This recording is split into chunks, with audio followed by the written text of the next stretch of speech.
டேய், பார்க்க சின்ன பையன் மாதிரி இருக்க, உனக்கு இதுக்கிட்ட அவ்வளவு கொலவெறி? உன்னை கொல்லாம விட மாட்டான்டா. ஏய் ஏய், அநியாயமா எங்க அப்பாவை கொன்னுட்டியேடா.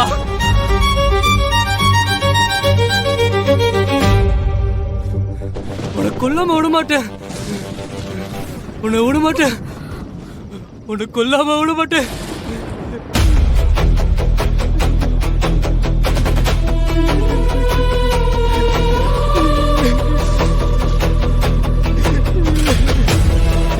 ஏய் வேண்டாம்.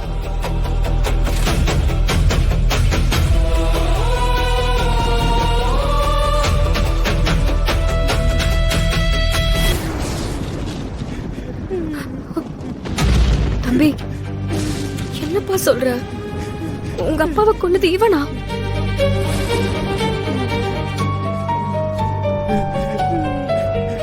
ஆமா.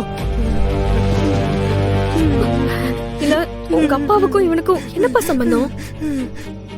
இவன் எதுக்கு உங்க அப்பாவை கொல்ல போறான்? இங்க பாரு, ஏதோ தப்பா நினைச்சிட்டு இருக்கேன்னு நினைக்கிறேன். இல்லக்கா, இவன் தான்க்கா, எனக்கு நல்லா தெரியும். டேய், நான் என்னடா பண்ண? நீ யாருன்னு எனக்கு தெரியாது. இப்பதான் உன்னை முதல்ல பாக்குறேன். நான் கொண்டேன் சும்மா சொல்லிக்கிட்டே இருக்க. ஆமாப்பா, நீ ஏதோ கன்ஃபியூஷன்ல இருக்க. உன்னை பார்த்தாலே தெரியுது. நல்லா இவர் முகத்தை பார்த்து சொல்ல.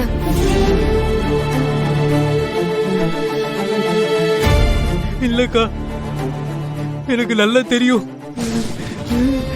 இவன்தான், இவனேதான். இவன் கிருபா கிட்ட தானே வேலை பார்க்கறான். இவன் கிருபாவோட அடியாள் தானே. இவன் தானே கருணா.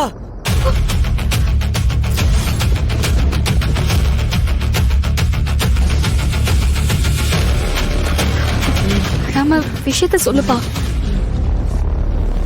எங்க அப்பா அந்த கிருபா கிட்ட வட்டிக்கு பணம் வாங்கியிருந்தாரு. ஒரு 2 மாசம் வியாபாரமே இல்லை. அதனால வட்டியை கரெக்டா கொடுக்க முடியலக்கா. இவன் எங்க வீட்டுக்கு வந்து எங்க அப்பாவை எல்லாரும் முன்னாடியும் அடிச்சு அவமானப்படுத்திட்டு போயிட்டாங்கக்கா. அந்த அவமானம் தாங்க முடியாம எங்க அப்பா அன்னைக்கு நைட்டே சூசைட் பண்ணிட்டாருக்கா.